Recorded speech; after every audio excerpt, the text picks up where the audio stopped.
Assalamualaikum warahmatullahi wabarakatuh. Innal hamdalillah nahmaduhu wa nasta'inuhu wa nastaghfiruh wa na'udzu billahi min syururi anfusina wa sayyiati a'malina. May yahdihillahu fala mudilla lahu wa may yudlilhu fala hadiya lahu. Asyhadu an la ilaha illallah wahdahu la syarika lahu wa asyhadu anna Muhammadan abduhu wa rasuluh, amma ba'd. Hadirin ikhwatu iman, jemaah Majelis Tafsir Illiyin, mudah-mudahan senantiasa mendapatkan maghfirah dan hidayah Allah Subhanahu wa taala. Kajian tafsir di Majelis Tafsir Illiyin pada kesempatan subuh kali ini membahas surat Ali Imran ayat 28, halaman 53. Ali Imran ayat 28. Untuk sementara bahasan tajwidnya kita lewat dulu. Ikhwanu fiddin arsadakumullah. Di Ali Imran ayat 28 ini Allah bicara tentang imamah, ya, tentang kepemimpinan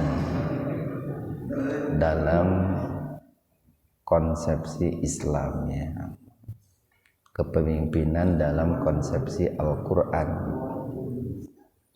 Dan tentu ayat-ayat seperti ini adalah ayat-ayat yang kurang banyak diketahui oleh sebagian umat Islam, bahkan boleh jadi oleh sebagian besar umat Islam ayat-ayat ini kurang dipahami, gitu ya. Kenapa kurang diketahui, kurang dipahami? Karena mungkin jarang disampaikan ayat-ayat seperti ini. Padahal ayatnya kan ada dan tidak dimansuh juga, tidak dihapus juga ayatnya, baik secara rasm ataupun secara hukum, baik secara tulisan ataupun secara hukum, ayatnya ada. Ikhwanu fiddin arsadakumullah, di Ali Imran ayat 28 ini Allah Subhanahu wa taala mengawali firman-Nya dengan harfun nahyi. Harfun nahyi itu huruf yang berfungsi untuk menunjukkan adanya larangan. Dan asal suatu larangan itu hukumnya haram. Haram itu kalau dilakukan berdosa.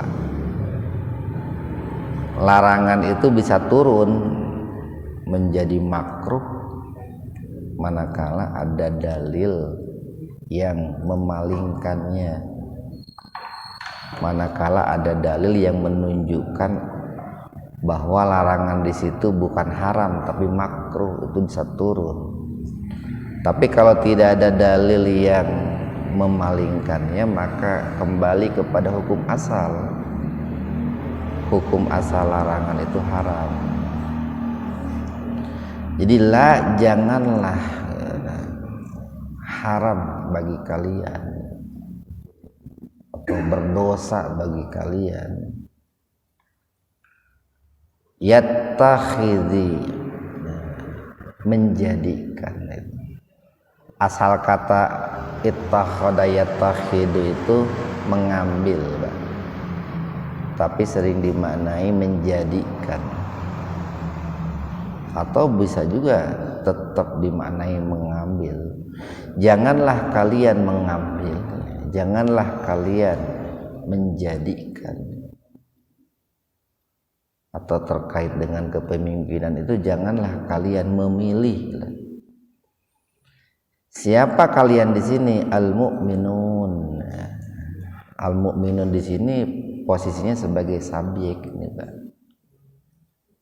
Kalian wahai orang-orang mukmin, wahai orang-orang mukmin, janganlah kalian menjadikan, memilih atau mengangkat gitu.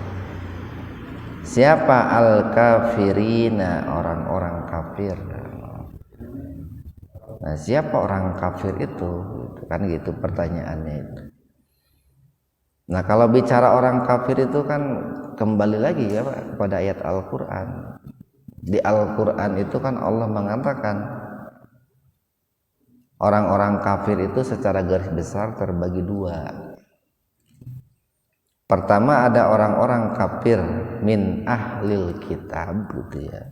Itu dalam surat Al-Bayyinah yang paling mudah itu. Dari kalangan ahlul kitab, Yahudi, Nasrani gitu. Atau orang-orang kafir dari kalangan orang-orang musyrik gitu. Orang-orang kafir dari kalangan orang musyrik.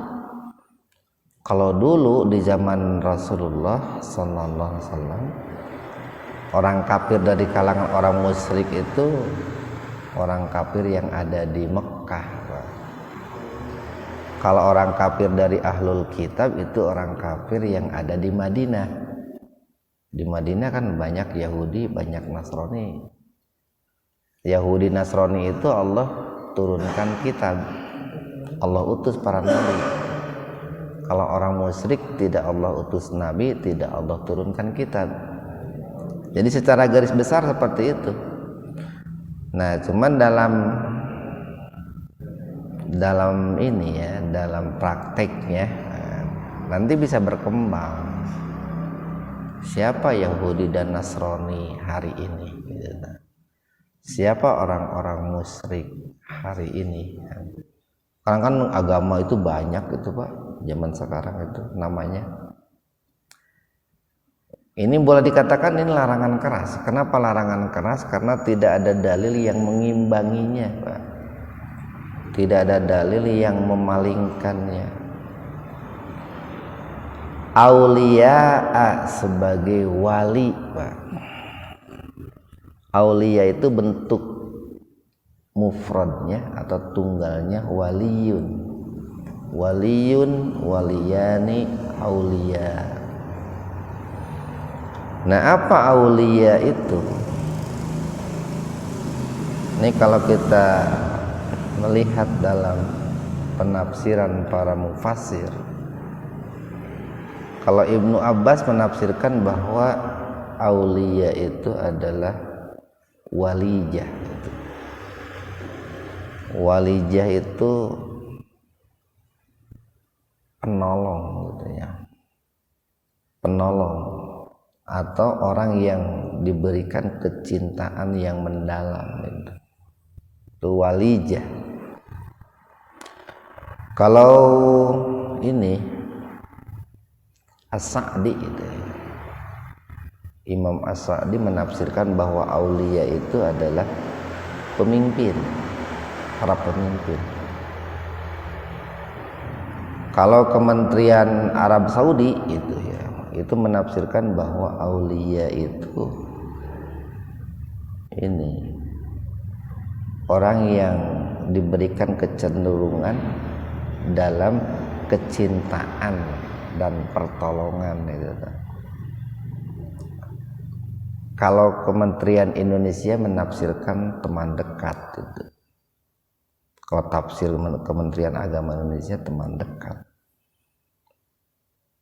Jadi secara garis besar nih di antara sekian banyak mufassir menafsirkan aulia itu, satu ada yang menafsirkan aulia itu pemimpin, yang kedua ada yang menafsirkan ini teman dekat, yang ketiga ada yang menafsirkan orang-orang yang diberikan ini orang yang dijadikan penolong ya. Orang-orang yang dijadikan penolong atau orang-orang yang diberikan kecintaan yang mendalam ya. Itu diantara sekian banyak mufassir itu kalau dirangkum seperti itu. Min duni, selain atau dengan mengabaikan, meninggalkan al mukminin, orang-orang yang beriman gitu. Jadi khitab ayat ini nih Pak, khitab ayat ini ditujukan kepada orang-orang beriman.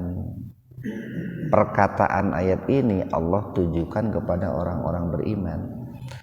Wahai orang-orang beriman, janganlah kalian menjadikan orang-orang kafir itu sebagai pemimpin, sebagai penolong, sebagai orang-orang yang diberikan kecintaan yang mendalam, sebagai sahabat dekat. Sementara masih ada orang-orang yang beriman itu. Orang beriman masih ada yang layak dijadikan pemimpin itu Pak. Orang beriman masih banyak yang bisa memberikan pertolongan. Orang beriman masih banyak yang bisa dijadikan sebagai sahabat gitu. Nah, tapi orang-orang beriman malah menjadikan orang-orang di luar muslim sebagai pemimpin, sebagai sahabat, sebagai penolong. Itu dilarang oleh Allah. Kecuali kalau memang di dunia ini tidak ada orang beriman gitu Pak. Milih sahadai lamun nggak ada orang beriman kan. Cuman kan nggak mungkin, nggak ada kan banyak. Kecuali kalau di dunia tidak ada orang beriman, ya mau tidak mau barangkali kita berteman dengan orang kafir atau memilih pemimpin orang kafir. Jadi ada kata-kata min dunil mu'minin, dengan mengabaikan, meninggalkan orang-orang yang beriman.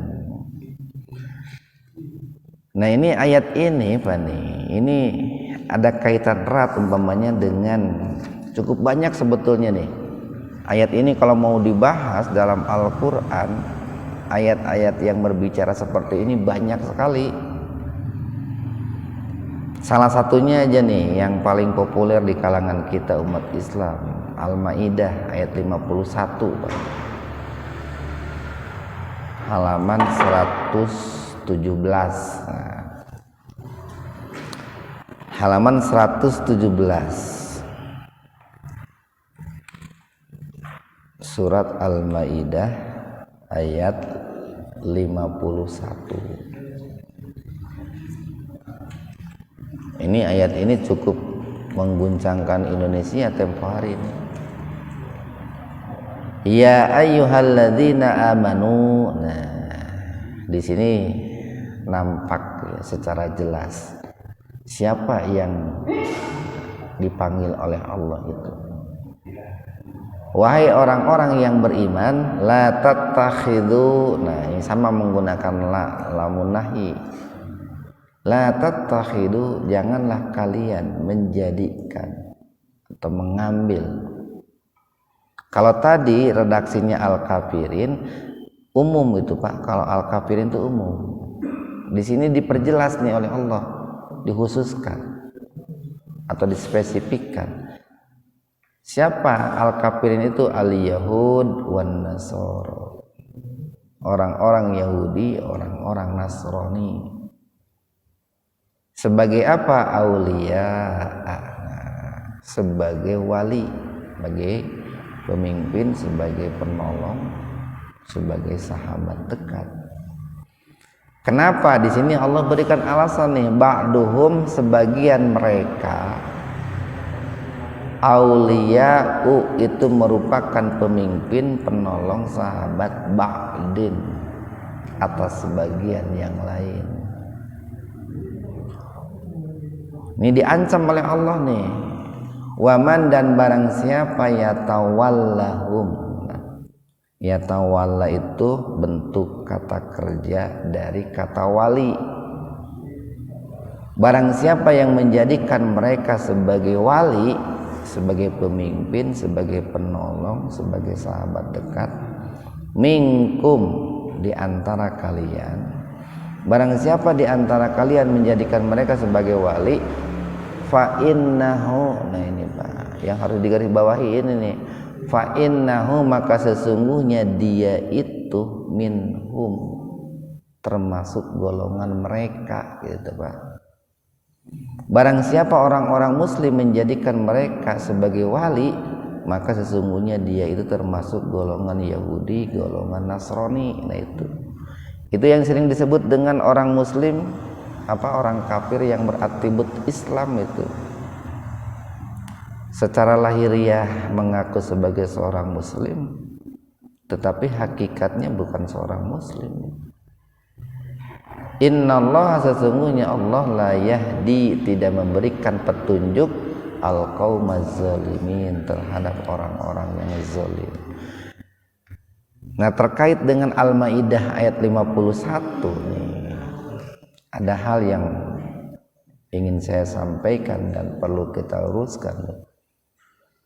Di masyarakat kan berkembang begini, tapi tidak tuntas itu membacanya, atau barangkali ada orang yang punya maksud untuk menyembunyikan poin penting dari kisah itu. Umpamanya kisah yang terkait dengan Umar bin Khattab. Ini kalau kita lihat dalam tafsir Ibnu Katsir terkait Al-Maidah ayat 51, Ibnu Katsir mengatakan bahwa dalam suatu riwayat yang berasal dari Umar bin Khattab, Umar bin Khattab itu pernah mengangkat Abu Musa al-Asy'ari itu. Abu Musa al-Asy'ari itu seorang muslim Pak, itu untuk menjadi seorang gubernur di suatu daerah. Nah kemudian Umar itu meminta kepada Abu Musa al-Asy'ari untuk memberikan catatan, laporan pemasukan dan pengeluaran terkait dengan keuangan di wilayah yang dipimpin oleh Abu Musa al-Asy'ari. Nah pada saat itu Abu Musa al-Asy'ari mengangkat seorang Nasrani Pak untuk menjadi sekretarisnya gitu. Seorang Nasrani mencatat semua yang masuk dan keluar, diberikan kepada Abu Musa al-Asy'ari. Abu Musa melaporkan kepada Umar bin Khattab, Amirul Mukminin, pemimpin pusat lah kalau sekarang. Kemudian Umar mengatakan ini laporannya bagus nih. Jadi kagum nih Umar bin Khattab dengan laporan itu, bagus. Lalu Umar bin Khattab itu meminta kepada Abu Musa al-Asy'ari, tolong pertemukan saya dengan orang ini, ya, dengan sekretaris yang bikin laporan itu. Lalu Abu Musa menjawab, duh maaf Amirul Mukminin, tidak bisa, saya tidak bisa mempertemukan orang ini dengan Amirul Mukminin. Loh kenapa? Apa dia sedang junub katanya gitu. Kemudian Abu Musa menjawab, bukan, dia itu seorang Nasrani gitu. Nah itu kisahnya biasanya disampaikan sampai di situ itu Pak. Biasanya sampai di situ kisahnya itu. Padahal ada kelanjutannya tuh.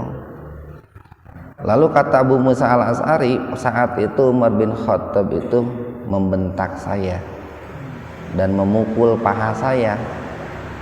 Apa tidak ada lagi orang-orang muslim gitu. Pecat dia kata itu. Gitu Pak. Jadi endingnya itu Umar bin Khattab itu katakan pecat dia, dipecat itu. Nah hari ini kata-kata pecat dianya itu dihilangkan itu Pak, dihilangkan. Sehingga dijadikan sebuah dalil, oh dulu Umar bin Khattab pernah mengangkat orang-orang kafir sebagai orang kepercayaan. Nah makanya ketika kita baca sebuah kitab itu harusnya bacanya itu langsung ke sumbernya Pak. Kalau baca Ibnu Katsir langsung ke Ibnu Katsir. Orang-orang hari ini kan banyak baca Ibnu Katsir bacanya di Google. Ya susah cari kebenarannya kalau di Google itu. Susah dipertanggungjawabkan lah Pak. Tapi kalau baca kepada kitab aslinya, nah itu bisa kelihatan itu. Jadi Ibnu Katsir mengatakan begitulah kisahnya itu. Awalnya betul Abu Musa al-Asy'ari itu pernah mengangkat, tapi kemudian ujungnya atas perintah Umar bin Khattab diberhentikan. Kita lanjutkan nih. Wa may yaf'al. Di sini di Ali Imran itu disebutnya wa may yaf'al, dan barang waman dan barang siapa yaf'al yang berbuat dalika demikian, falaisa minallahi pisai. Kalau yang tadi apa tuh Pak?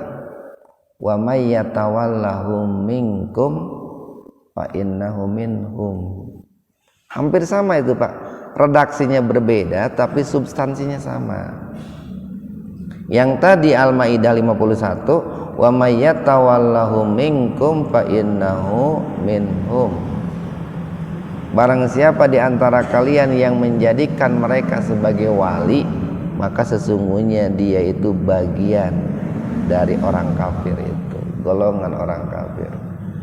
Kalau di sini barang siapa yang berbuat demikian, nah itu apa berbuat demikian itu? Menjadikan orang kafir sebagai aulia dengan meninggalkan orang beriman, diancam oleh Allah, falaisa minallahi bisai.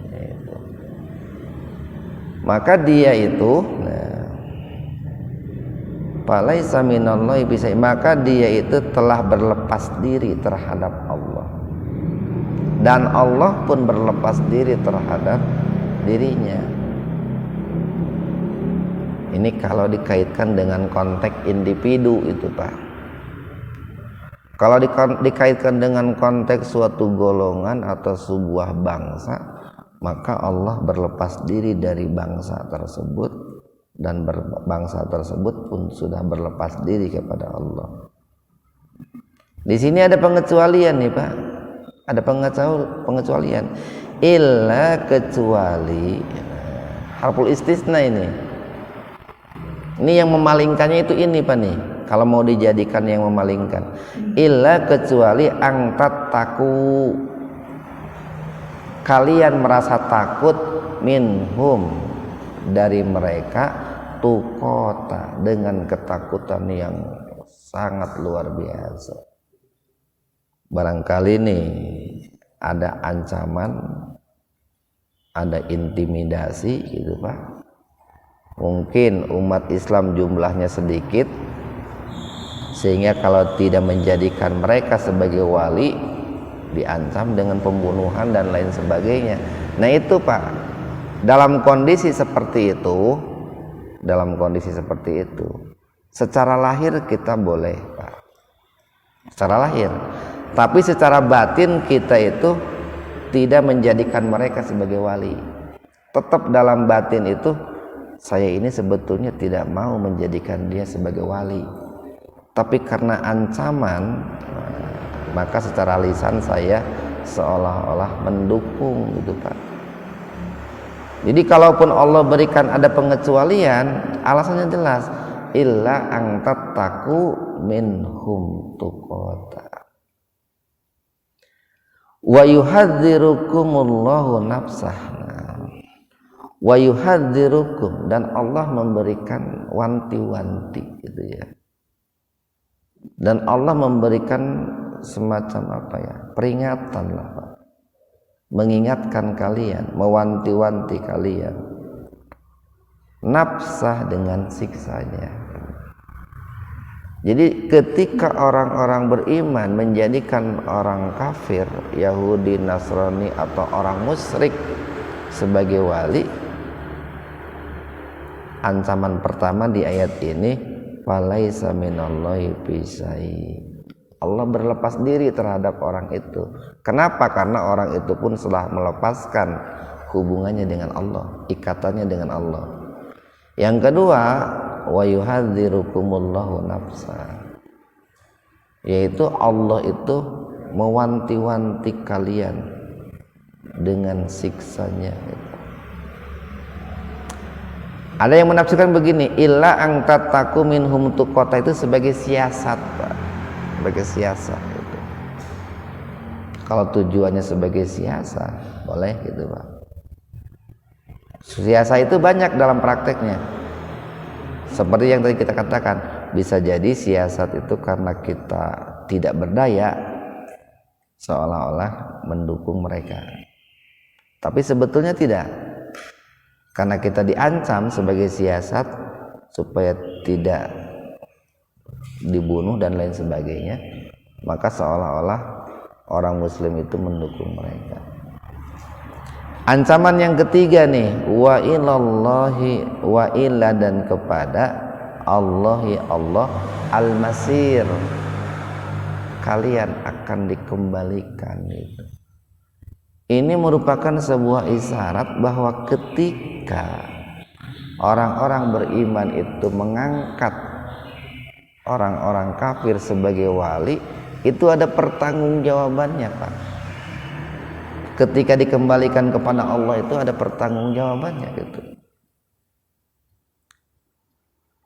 Ayat 29, Qul, katakanlah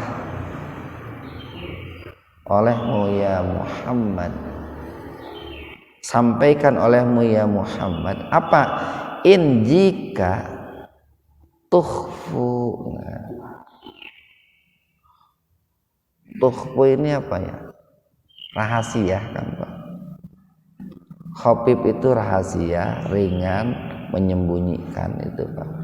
In jika tukhfu, kalian menyembunyikan, ma apa fi sudurikum, apa yang ada di dalam dada kalian, apa yang ada dalam hati kalian, au atau tubduhu, kalian menyembunyikannya, menampakkannya, ya'lamhu, maka akan sangat mengetahui apa yang disembunyikan dan ditampakkan itu siapa?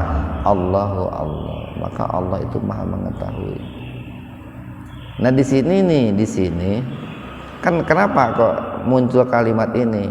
Kan tadi illa ang tattaku minhum tuqata. Ada orang yang menampakkan seolah mendukung orang kafir, tapi hatinya tidak mendukung. Allah Maha tahu itu. Oleh Allah dimaafkan itu Pak. Kalau seperti itu. Tapi ada orang yang secara lahir dan batin pun itu menampakkan dukungannya. Allah Maha tahu lagi itu. Nah makanya minimalnya Pak nih. Barangkali ada yang takut terancam karirnya, atau yang takut mungkin di PHK kan gitu Pak. Kan suka ada tekanan-tekanan nih Pak. Ya minimal secara batin itu harus dipertahankan. Ya kumaha lamun saya teu milih si ieu cenah. Kayak dicoret ya saya. Nah, minimal secara batin harus punya keyakinan itu. Wa ya'lamu, dan Allah itu maha mengetahui ma segala sesuatu fis samawati, yang ada di seluruh langit, wa ma, dan segala sesuatu fil ardi, yang ada di seluruh bumi. Wallahu, dan Allah itu ala kulli, terhadap segala syai'in sesuatu, qadir, maha mengetahui. Nah, jika muncul pertanyaan, kenapa orang-orang muslim itu harus memilih orang beriman menjadi pemimpin? Kan tempo hari begini Pak, pernah kita sampaikan tuh, bahwa salah satu penyimpangan yang dilakukan oleh orang-orang Yahudi, oleh orang-orang Nasrani itu mereka itu ketika diseru Pak, ayat 23 tuh, ketika mereka itu diseru untuk berhukum dengan hukum Allah, mereka itu berpaling Pak. Nah, lalu bagaimana kalau seandainya di suatu negeri masyarakatnya muslim lalu pemimpinnya bukan muslim, bagaimana hukum-hukum Allah bisa diterapkan dalam hal akidah, dalam hal ibadah, dalam muamalah? Bagaimana hukum Allah bisa diterapkan kalau yang memimpinnya itu bukan orang-orang yang berhukum dengan hukum-hukum Allah itu? Nah, ayat-ayat seperti ini, sekali lagi nih, ayat-ayat yang barangkali akhir-akhir ini boleh dibilang jarang sekali dibahas, Pak. Malah kalau menjelang pemilu itu wah, haram dibahas ini kayaknya. Nanti dituduhnya sebagai politik identitas dan lain sebagainya gitu. Padahal seorang mukmin harus menunjukkan identitas kemuslimannya, Pak. Makanya ya gara-gara pemilu identitas muslim harus dilepas satu, Pak. Dalam segala hal identitas muslim itu jangan dilepas. Dulu pernah saya sampaikan tuh satu judul, Islam itu harga mati, itu dalam keadaan apapun jangan pernah dilepas itu. Qul inna sholati wa nusuki wa mahyaya wa mamati lillahi rabbil alamin. Itu identitas muslim itu. Dalam situasi apapun itu harus tetap melekat dalam diri kita. Satu ayat lagi nih terakhir. Yauma, pada hari itu, tajidu, akan mendapatkan siapa? Kullu, tiap-tiap nafsin, jiwa, ma'amilat, yang diperbuat, min khairin, dari kebaikan-kebaikan, muhdoro, hadir, Pak. Pahala dari kebaikan itu ada di hadapan, hadir, mendatangi itu. Sekecil apapun kebaikan yang kita lakukan dalam kehidupan dunia, itu akan kita temukan di hadapan kita. Jangan jauh-jauh apa kebaikannya itu.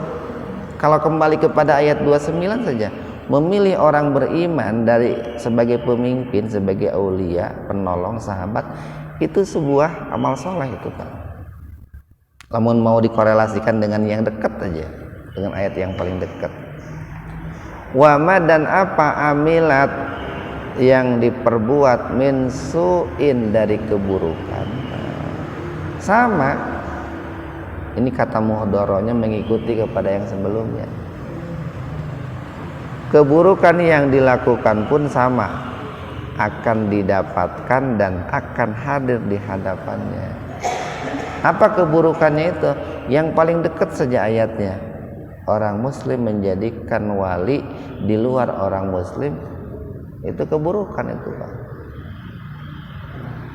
Tawaddu, nah, dia berharap, dia menginginkan. Siapa dia di sini? Orang-orang yang melakukan keburukan. Dia berkeinginan, lau, seandainya, anna bainaha, antara keburukan, wa bainahu, dan dirinya itu, amadan ba'ida, itu ada jarak yang sangat jauh. Jadi orang-orang yang dalam kehidupan dunia melakukan keburukan-keburukan, apapun itu keburukannya, termasuk dalam berwala, Pak. Nanti keburukannya itu akan menjelma di yaumul akhir, datang hadir di hadapannya. Nah, dia berharap pada saat itu, kalau seandainya antara dia dengan keburukannya itu ada jarak yang aman dan ba'idah, jauh, Pak. Jauh. Atau boro-boro di akhirat itu, Pak. Di dunia di dunia. Ketika orang berbuat buruk, kan dia berangan-angan, mudah-mudahan keburukan yang saya lakukan itu dijauhkan dari diri saya, jangan diketahui orang banyak. Kan begitu angan-angannya, Pak. Itu di dunia, apalagi di akhirat yang ancamannya nyata. Nah, diulang nih oleh Allah, wa yuhadzirukumullahu nafsah. Tadi ada kan Pak tuh di ayat 28 tuh. Wa yuhadzirukumullahu nafsa wa ilallahil masir. Di sini diulang lagi. Nah, ini ada satu konsep yang namanya at-takrir fil Quran. Pengulangan dalam Al-Quran. Apa fungsinya pengulangan dalam Al-Quran? Salah satunya itu adalah untuk mempertegas itu Pak, untuk membuat sebuah keyakinan. Kayak begini yang paling mudah, fa inna ma'al usri yusra, inna ma'al usri yusra. Itu takrir, diulang itu. Allah menegaskan di balik kesulitan ada kemudahan. Diulang, di balik kesulitan ada kemudahan. Di ayat 28, wa yuhadzirukumullahu nafsa, dan Allah memperingatkan kalian wahai orang beriman dengan ancamannya, dengan siksanya. Diulang lagi ayat 30, wa yuhadzirukumullahu nafsa, dan Allah mengingatkan kalian dengan siksanya wahai orang-orang yang beriman. Kapan? Manakala orang beriman itu menjadikan orang kafir sebagai wali, sementara masih ada orang-orang yang beriman. Wallahu, dan Allah itu raufun, ya, itu maha lembut, bil ibad, terhadap hamba-hambanya. Kapan kita mengetahui kelembutan Allah itu? Ini kan nih ayat-ayat ini itu sebagai bentuk kemahalembutan Allah gitu. Kan kalau Allah itu tidak maha lembut, dibiarkan saja gitu. Biarin saja orang muslim memilih orang kafir sebagai wali. Tetapi dengan kemahalembutan Allah, Allah tidak mau sesuatu yang tidak diharapkan menimpa orang-orang muslim, maka dengan kemahalembutan itu Allah sampaikan tuh. Ya, orang-orang beriman, jadikanlah orang beriman itu sebagai wali. Itu manfaatnya akan jauh lebih banyak bagi kalian, itu maslahatnya akan jauh lebih besar. Dan kalian jangan menjadikan orang-orang kafir sebagai wali. Ini mudah-mudahan ada manfaatnya untuk kita semua. Subhanakallahumma wa bihamdika asyhadu an la ilaha illa anta astaghfiruka wa atubu ilaik. Assalamualaikum warahmatullahi wabarakatuh.